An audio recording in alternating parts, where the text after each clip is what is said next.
ধনু রাশির ক্ষেত্রে মঙ্গল হচ্ছে কারক গ্রহ।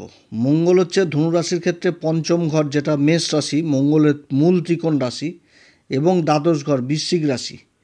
এই দুই ঘরের অধিপতি হচ্ছে মঙ্গল, অবস্থান করছে কর্মের ঘর, যেটা হচ্ছে কন্যা রাশি। তো এতদিন উত্তরা ফাল্গুনী নক্ষত্রে ছিল, সূর্যের নক্ষত্রে। এবার নক্ষত্র পরিবর্তন করছে, চলে আসবে হস্তা নক্ষত্রে। হস্তা নক্ষত্র হচ্ছে চন্দ্রমার নক্ষত্র।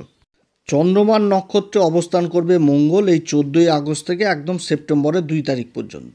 তো কী রকম প্রভাব পড়বে ধনুরাশির ক্ষেত্রে? কারণ ধনুরাশির ক্ষেত্রে মঙ্গল অবস্থান করছে কর্মের ঘরে। বুধের যে দুটি রাশি, তার মূল ত্রিকোণ রাশি কন্যা রাশিটা পড়ছে কর্মের ঘরে, এবং সপ্তম ঘরটা পড়ছে হচ্ছে সাধারণ রাশি মিথুন রাশি। তো কর্মের ঘরে মঙ্গলের এই অবস্থান কী রকম প্রভাব পড়বে এই ধনুরাশির ক্ষেত্রে, এই হস্তা নক্ষত্রে কোন দিক থেকে লাভ, কোন দিক থেকে ক্ষতি, এবং কোন বিশেষ উপাচার এই সময়কালে করবে, এই সমস্ত কিছু আজকের ভিডিওতে তুলে ধরব। তো যাই হোক, অনুষ্ঠানটি শুরু করার আগে সমস্ত দর্শক বন্ধুদের নমস্কার জানাচ্ছি, এবং তার সাথে বলবো যারা বহুদিন ধরে অনুষ্ঠান দেখছেন এখনও পর্যন্ত সাবস্ক্রাইব করেননি অবশ্যই করবেন। এই চ্যানেলের সঙ্গে থাকুন, জ্যোতিষীয় সম্পর্কিত অনেক তথ্য জানতে পারবেন। তবে আমি কোনো রকমভাবে কোনো দর্শক বন্ধুকে বিভ্রান্ত করার চেষ্টা করছি না। এটা গ্রহদের গোচরের উপর আলোচনা করা হচ্ছে, কারো কোনো রকম ব্যক্তিগত কুষ্টি ধরে আলোচনা নয়। আর এটা চন্দ্র রাশির উপরেই কিন্তু বলা হচ্ছে। তো যাই হোক, মঙ্গলের এই অবস্থান হস্তা নক্ষত্রে, এবং মঙ্গলের এই যে পরিবর্তন 14 তারিখে নক্ষত্র পরিবর্তন, তো এর আগেও যে পরিবর্তন হলো সেটাও কিন্তু এই ধনুরাশির পক্ষে যথেষ্ট, এবং আগামী দিনেও যে পরিবর্তন কয়েকটা হবে সেটাও কিন্তু ধনুরাশির পক্ষে থাকবে। যেমন রাশির অধিপতি দেবগুরু বৃহস্পতি নিজের নক্ষত্রে অবস্থান করছে 13 তারিখ থেকে পুনর্বসু নক্ষত্রে, এবং পুনর্বসু নক্ষত্রে দুই গুরুর অবস্থান সপ্তম ঘরে, এবং দুই গুরুর মিলিত জ্যোতির দৃষ্টি থাকছে রাশির উপরে। নিজের রাশিকে নিজের দেখছে দেবগুরু বৃহস্পতি এই সময়। আবার শুক্র 21 তারিখের পর রাশি পরিবর্তন করে অষ্টম ঘরে বুধের সাথে লক্ষ্মীনারায়ণ যোগ তৈরি করবে। বুধ আবার এই 11 তারিখে মার্গী হয়ে গেল, তাহলে এখানটাতে লক্ষ্মীনারায়ণ যোগ তৈরি হচ্ছে অষ্টম ঘরে। এবং সূর্যও আবার 17 তারিখে রাশি পরিবর্তন করে ভাগ্যের ঘরে চলে আসবে, নিজের রাশিতে ভাগ্যের ঘরের অধিপতি অবস্থান করবে। তো এই যে পরিবর্তনগুলো, এগুলো পরিবর্তন তো যথেষ্ট ভালো পরিবর্তন হতে যাচ্ছে। এবং শনি আবার বক্রী অবস্থায় নিজের নক্ষত্র উত্তরা ভাদ্রপদে ঢাইয়া তৈরি করে বসে রয়েছে এই ধনুরাশির ক্ষেত্রে, এবং শনিরও কিন্তু দশম দৃষ্টি থাকছে এই রাশির উপরে। তো যাই হোক, এই রাশির উপর যে শুধু শনির দৃষ্টি থাকছে সেটাও না, দেবগুরু বৃহস্পতি শুক্রের দৃষ্টি থাকছে সাময়িক, মঙ্গলের চতুর্থ দৃষ্টি থাকছে, তারপরে কেতুর দৃষ্টি থাকছে, আবার শনির দৃষ্টি থাকছে। অর্থাৎ রাশি এই সময় যথেষ্ট অ্যাক্টিভ।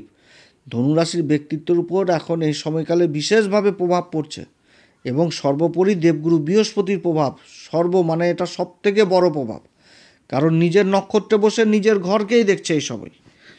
খুবই ভালো সময়।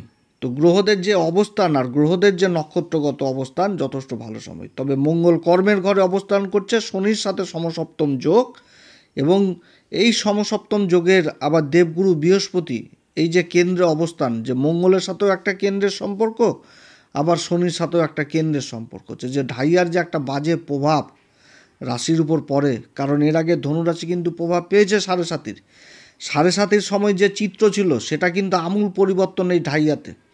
কারণ দেবগুরু বৃহস্পতি নিজের নক্ষত্রে অবস্থান করে যখনই নিজের রাশিকে দেখছে, তখন ঢাইয়ার যে কালো প্রভাব, সেই প্রভাবটা কিন্তু একেবারে ন্যূনতম বলতে গেলে নাই, এরকম অবস্থা করে হয়ে যাবে এই ধনুরাশির ক্ষেত্রে।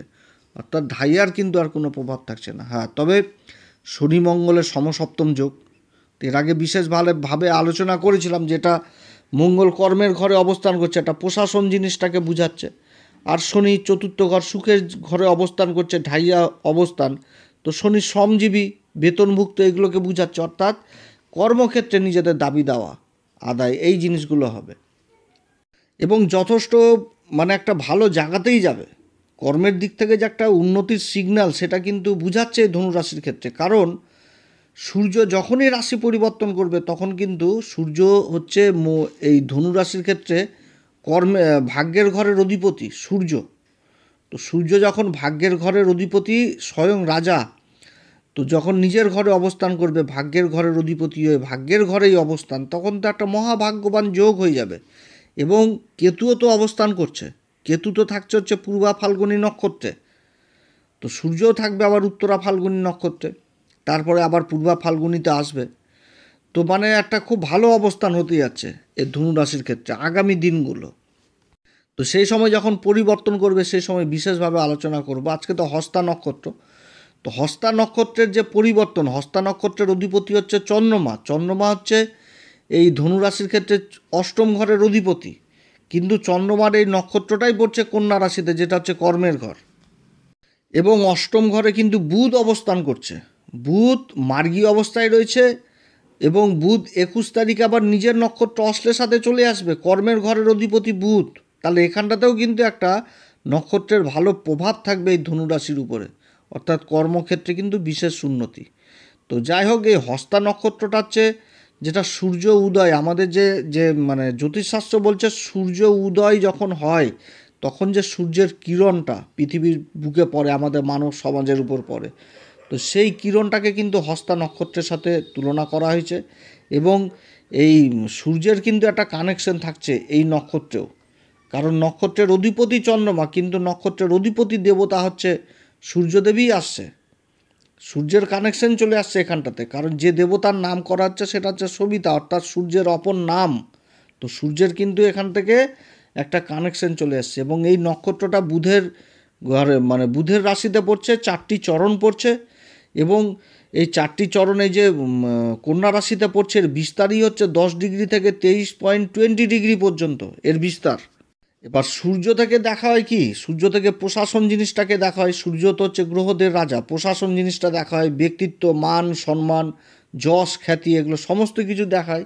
তো এই নক্ষত্রে যখনই মঙ্গল হচ্ছে সেনাপতি, এই নক্ষত্র অবস্থান করবে, আর 17 তারিখে আবার সূর্যও নিজের ভাগ্যের ঘরে অবস্থান করে নেবে, তাহলে কিন্তু একটা ভাগ্যের দিক থেকে যথেষ্ট ভালো একটা মানে প্রভাব পড়বে। যে যে কর্মটা আমি করলাম সেই কর্মটাতে যে একটা অধিক লাভ হয়ে যাওয়া, সেটাই তো আমাদের ভাগ্য, যেটা আমরা প্রারাব্ধ, যেটা আমরা আগে থেকে লিখে নিয়ে এসেছি, যে যে ফলের আমি আশা করছি তার থেকে অধিক ফল পেয়ে গেলাম, তো এটাই তো ভাগ্য। তো এই জিনিসটা কিন্তু বৃদ্ধি হবে এই সময়কালে। এবং এটা ভাগ্যের সঙ্গ যেরকম পাবে সেরকম গুরুর আশীর্বাদ পাচ্ছে, গুরুর দৃষ্টি থাকছে। তবে মঙ্গলের যে চতুর্থ দৃষ্টি, মঙ্গলের তো 3টি দৃষ্টি, চতুর্থ দৃষ্টি পড়ছে রাশির উপর, সপ্তম দৃষ্টি পড়ছে চতুর্থ ঘরে যেটা হচ্ছে মীন রাশির উপর, এবং অষ্টম দৃষ্টি আবার পঞ্চম ঘরে পড়ছে যেটা হচ্ছে মঙ্গলের আবার মূল ত্রিকোণ রাশি। তাহলে মঙ্গল কিন্তু দেখছে নিজের মূল ত্রিকোণ রাশি, সেরকম আবার রাশিকেও দেখছে। তো রাশির উপর মঙ্গলের দৃষ্টি পড়া মানে কি, একটুতে চঞ্চলতা, একটুতে ধৈর্য অধৈর্য, এগুলো জিনিসও নিয়ে আসবে। তো এগুলো হচ্ছে কি মাইনাস দিক, এদিক থেকে কিন্তু আবার ধনুরাশিকে ঠিক থাকতে হবে। তো যাই হোক, আমাদের জ্যোতিষশাস্ত্রে এই হস্তা নক্ষত্রের যে সিম্বল সেটাকে হাতি দেওয়া হয়েছে, হাত যেটা দিয়ে আমরা কাজ করি, এবং এই কারণেই দেওয়া হয়েছে যে হাতের একটা বিশেষ ভূমিকা থাকছে। চন্দ্রমা হচ্ছে কি মন, তো চন্দ্রমার এই নক্ষত্রের অধিপতি। তো মন, মাইন্ডের মধ্যে যে একটা ভাবনা চিন্তা যেটা আমাদের খেলে সবসময়, সেটাকে কি রূপ দেওয়ার জন্য, রূপান্তরিত বাস্তবায়িত করার জন্য হাতের প্রয়োজন। তো যে মনের মধ্যে একটা রূপরেখা তৈরি হলো সেটাকে বাস্তবায়িত আমার এই হাতি করবে, যার জন্য হাতি একটা সিম্বল দেওয়া হয়েছে এই হস্তা নক্ষত্রে। অর্থাৎ এই যে নক্ষত্র, এই নক্ষত্রে যেরকম মন চন্দ্রমা বিশেষভাবে প্রভাবিত হচ্ছে, সেরকম মঙ্গলের ঊর্জা, সেরকম বুধের কিন্তু প্রভাব, বুধের ঊর্জাও কাজ করবে। বুধ হচ্ছে কি ম্যানেজমেন্টের কারক, বুধ হচ্ছে ব্যবসার কারক, চতুরতার কারক, বাণীর কারক। তাহলে বুধের কিন্তু ঊর্জাও এই নক্ষত্রে একটা বিশেষভাবে প্রভাবিত হচ্ছে। অর্থাৎ একটা কিন্তু ভালো জিনিস, একটা ভালো ভালো জিনিস কিন্তু হতে যাচ্ছে এই ধনুরাশির ক্ষেত্রে। এবং এই নক্ষত্রের যে এলিমেন্টের কথা বলা হয়েছে সেটা কিন্তু অগ্নিকেই বোঝাচ্ছে, অর্থাৎ যে একটা ভিতরের ঊর্জা সেটাকে মনের মধ্যে একত্রিত করে হাতের মাধ্যমে রূপ দেওয়া, এটা কিন্তু উঠে আসছে হস্তা নক্ষত্র। এবং এই নক্ষত্রের উপর ঈশ্বরের কিন্তু একটা বিশেষ কৃপা থাকে, একটা গড গিফট থাকে, যে এরা যদি কোনো কাজের উপর একবার বুঝে নেয় যে আমি এই কাজটা করে দিব, তাহলে কিন্তু ঈশ্বরের একটা খুবই আশীর্বাদ প্রাপ্ত হয়ে যায়। অর্থাৎ নিজের টার্গেটকে পূরণ করে এবং তার ফল কিন্তু হাতে হাতেই পেয়ে যায়।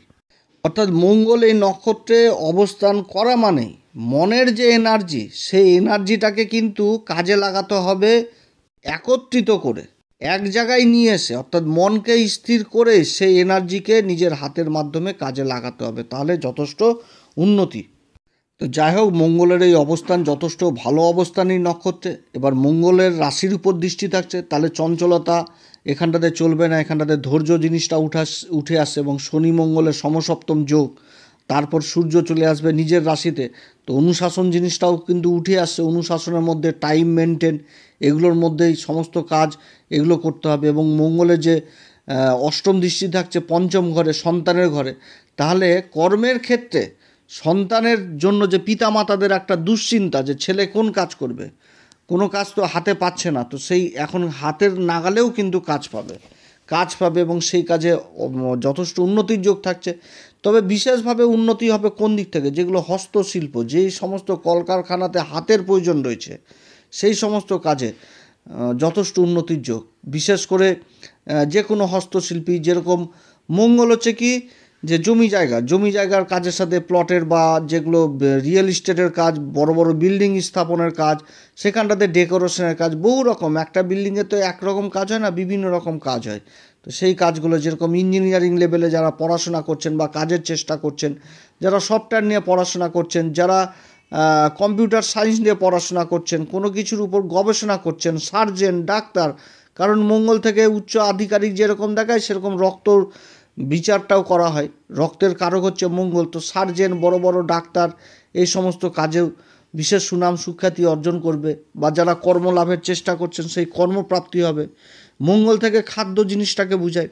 তো যারা রান্নার কাজের সাথে ব্যস্ত থাকছেন বা হোটেল ব্যবসার সাথে থাকছেন বা ক্যাটারিংয়ের কাজের সাথে থাকছেন বা কোনো খাদ্য দ্রব্যের প্রোডাকশনের কাজে থাকছেন বা কোনো খাবারের কাজে যুক্ত রয়েছেন, খাবারের প্রোডাক্টের কাজের সাথে যুক্ত রয়েছেন, সেই সমস্ত কাজগুলোতে বিশেষ এই সময়কালে উন্নতির যোগ রয়েছে।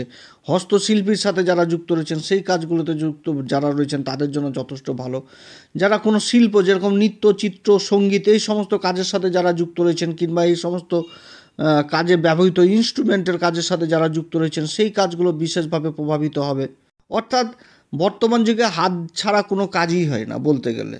অতএব কিছু না কিছু উন্নতির যোগ থাকছে এই সময়কালে এই ধনুরাশির ক্ষেত্রে। তবে আবার এর নেগেটিভ প্রভাবও রয়েছে। শনি আর মঙ্গলের সমসপ্তম যোগ, কর্মক্ষেত্রে যদি এর নেগেটিভ দিকটা চিন্তা করা যায়, তা হাত দিয়ে তো আবার বাজে কাজও হয়ে যায়। তো যে কাজগুলো সমাজের বিরুদ্ধে আসবে সেই কাজগুলোতে কিন্তু আবার নেগেটিভ প্রভাবও পড়বে। অনেক রকম সামাজিক বিরোধী কাজ হয়, যেগুলো বলতে পারছি না ইউটিউবে, যে এত বাজে নোংরা কাজও হয় যেগুলো সমাজকে একটা বিপদের দিকে নিয়ে যায়। তো সেগুলো হলেও কিন্তু এর বিপদের এটা নিজের প্রতিভা বা নিজের গুণকে নষ্ট করে দেওয়া, এগুলোও কিন্তু হবে। অতএব এগুলো করলে এর বাজে প্রভাবটা উঠে আসবে। তো যাই হোক, মঙ্গলের এই পরিবর্তন, নক্ষত্রগত পরিবর্তন, যথেষ্ট ভালো পরিবর্তন হতে যাচ্ছে। এবং আগামী দিনে মঙ্গলের যে পরিবর্তন হয়ে যাবে 13ই সেপ্টেম্বরের পর, সেই পরিবর্তনটাও যথেষ্ট ভালো পরিবর্তন হবে ধনুরাশির ক্ষেত্রে। এখন যথেষ্ট সময় পক্ষে ধনুরাশির ক্ষেত্রে। তো আমি তো আলোচনা করছি অনেক দাদা দিদি ভাই বন্ধুদের জন্মকুষ্ঠিতে হয়তো গ্রহের অবস্থান খারাপ রয়েছে। তো তাদের ক্ষেত্রে বলবো আপনারা ভালো অবশ্যই জ্যোতিষীয় পরামর্শ নেবেন। আমাদের সাথেও যোগাযোগ করতে পারেন, তবে আমাদের ক্ষেত্রে হোয়াটসঅ্যাপ মাধ্যমে, মেসেজ মাধ্যমে যোগাযোগ করতে পারেন। তো আমাদের ক্ষেত্রে যোগাযোগ করলে শুল্ক লাগু থাকবে, আর আমাদের সাথে যোগাযোগ করতে হবে এরকম কোনো ব্যাপার নাই। যথেষ্ট ভালো পরিবর্তন এখন এই সময়কালে। অবশ্যই হনুমান চল্লিশা, বজরংবাণ, শ্রীরাম সীতার প্রণাম মন্ত্র সহকারে পাঠ করবেন, সূর্যদেবকে অর্ঘ্য দিবেন, বজরংবলীর পূজার কাজে জটাওয়ালা নারকেল দাঁড় করবেন, যথেষ্ট ভালো ফল। যারা গুরুর দীক্ষা নেননি অবশ্যই গুরুর দীক্ষা নেবেন। আপনারা সবাই ভালো থাকেন। এরপর আবার আসবে একটি নতুন পর্ব নিয়ে। নমস্কার, ধন্যবাদ।